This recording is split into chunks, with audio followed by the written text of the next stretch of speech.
Yes, you read that right. I think Armored Core 6 Fires of Rubicon might be my favorite FromSoftware game that I've played so far. I haven't played any of the older Armored Core games, nor have I played all of the Souls games, but this game has awakened something in me. Now, this video isn't going to be a full comprehensive in-depth analysis like my other videos, it's going to be more of a short review, going quickly over my history of FromSoft games, what I enjoyed about Armored Core 6, some negatives that some people might have about it, and some other stuff that caught my attention. So, my goal with this video is to convince you to try Armored Core 6, or at the very least, make you consider picking it up, because man, this game is really good. So right, before playing AC6, my top 3 favorite FromSoft games in order are Elden Ring and Sekiro sharing the first place, followed by Dark Souls in second and Bloodborne in third, even if I hadn't come halfway through Bloodborne yet. All these games share very similar DNA, but all have different mechanics and aspects that make them different from one another. Dark Souls has probably the best level design out of them, whereas Sekiro has the best combat and so on. So once I played Armored Core 6, the ranking of the top 3 changed, where I would put Armored Core 6 on top,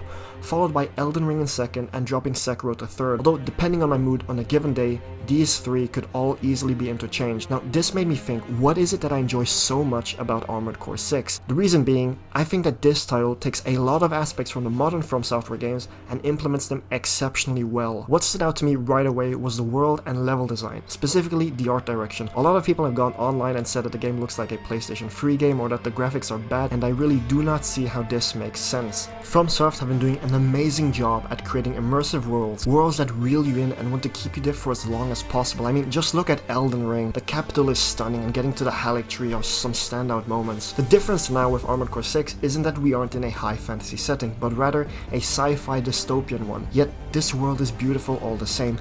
I can understand how some people may find the minimalist approach that FromSoftware went with here might not be for everyone, which is different than saying that the game has bad graphics, but I really vibe with this. The abundance of metal structures, futuristic buildings, destroyed cities, and barren zones. All these different areas carry the impact that the corporations have had on the planet. The different backdrops that are cast over some of the settings are stunning. Look at this coral in the sky, the sunset backdrop, or the snowfall. They are all just really pleasing to look at. An issue that some might find, however, is that even though these backdrops and scenery might be beautiful, they might get repetitive, and you can't really explore them. Lots of levels repeat the same areas, either on a different side of the zone or the same exact place as a previous level, and levels are also blocked off by an invisible wall with a red barrier, so the level effectively traps you in this path or area that they want you to follow. Although you can explore a bit to find secret weapon parts, there isn't any incentive to explore, and that's perfectly fine because Armored Core 6 is mission-based in its structure, meaning you need to complete your objective first and foremost. The levels are built in ways that they can function for many different purposes. The high-rise buildings, mountains, and valleys might serve as obstacles for a combat-based mission, whilst on another mission they serve as cover for a stealth-based one. And as for the repetitive nature that some may experience, the mission variety is pretty varied. Although the main way the game is played stays the same, there are enough changes every so often that help with the pacing of the game, either in the form of a boss fight, focus levels, tower defense missions, or even an escape mission. And because the world is designed for you to focus on your missions, you go into this flow state of following your orders and keep on playing. What does help add to this flow state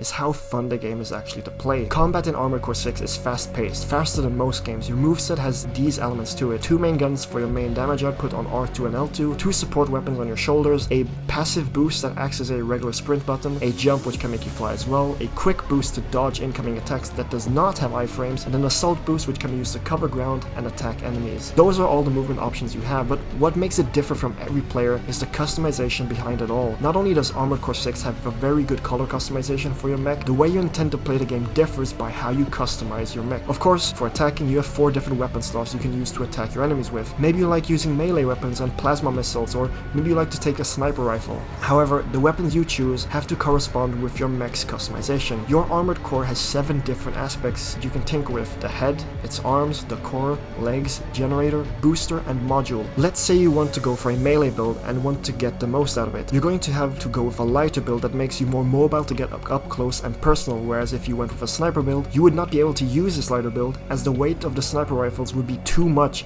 and this leads to lots of time in the garage. You unlock different parts as the story progresses, either organically or through the shop with money you earn from missions, and the more parts you get, the more you can think about how you want to take on each mission. And that's not even the combat. combat here feels so good. It's fast, like I said, because of the wide range of scenarios that the game puts together in each mission. The enemies can come in waves, leading you to find the best way to take them all out, or there can be faster enemies like tetrapods or other armored cores that deal significant damage to you, where you have to manage your ammunition and time and aim your boosts to keep yourself alive longer than the enemy. And if you do get hit, you are given 3 health packs, which act as the Estus flask of the game, which can be upgraded with chips in the OST section of the garage, where you can give your armored core permanent buffs like damage mitigation or extra shields. OST chips are also unlocked from battling against other mechs in the arena mode, which gives you good practice and figure out which build is best suited for you. And practicing builds and changing up stuff is needed when you get to the boss fights. Although Armored Core 6 is relatively easy compared to the other FromSoft games, the game makes more than up for it in its boss fights. These fights are some of the best bosses that FromSoft has made, I believe. I've seen people online complain about how the difficulty spikes are huge and they start rage quitting. Although yes, these spikes come suddenly, it's there to encourage one thing: go back to the garage and fix your mech. The game is not like Elden Ring where you can use one build for the whole game, but rather encourages you to change your loadout depending on the boss. Maybe for Balteus, the first big boss and probably one of my favorites in the whole game, encourages you to use the pulse blade or plasma gun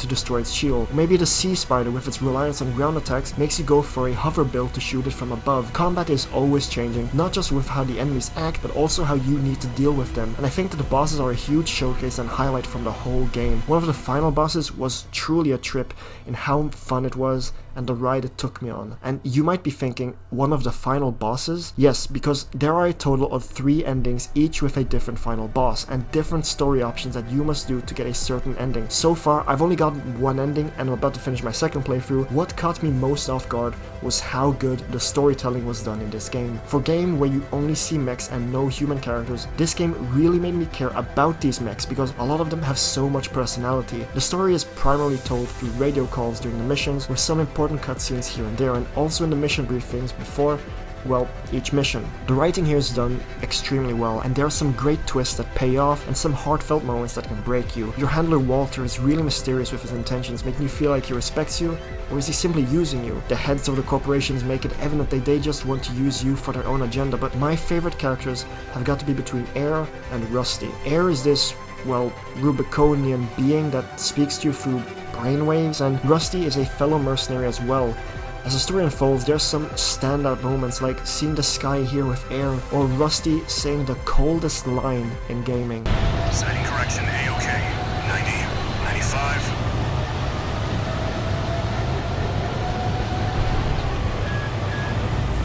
I won't miss. Secondary shield down.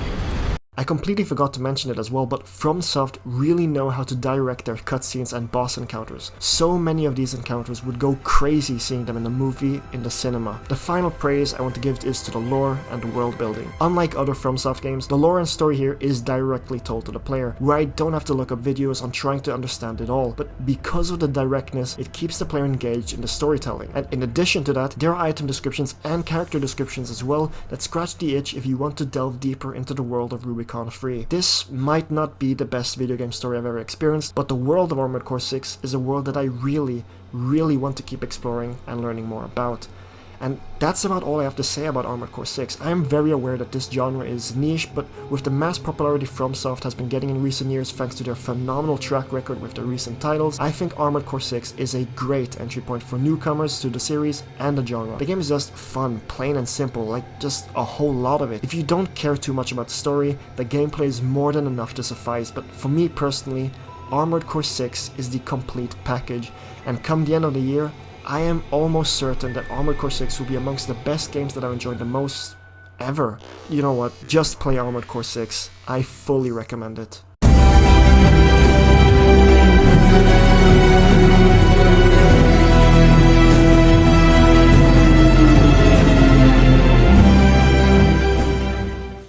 And once again, a different outro for another unusual video from me. Thanks so much for watching all the way to the end, it really does mean a lot, and let me know, what do you think about Armored Core 6? Are you interested? Are you not interested? I'd love to hear your thoughts down below, and if you liked or disliked the video, both help me out in knowing what I can do to improve these videos. Also, if you really did enjoy the content, a subscription does mean a lot and comes a long way. So with that said, I'm thinking of making a more in-depth video on Armored Core 6, but I'm not sure about what or when I should release it, probably in September or October. So I'm going to think about that and leave it here. Thanks so much for watching again, and I hope you have a good rest of your day, night, and week. And with that, Storm out.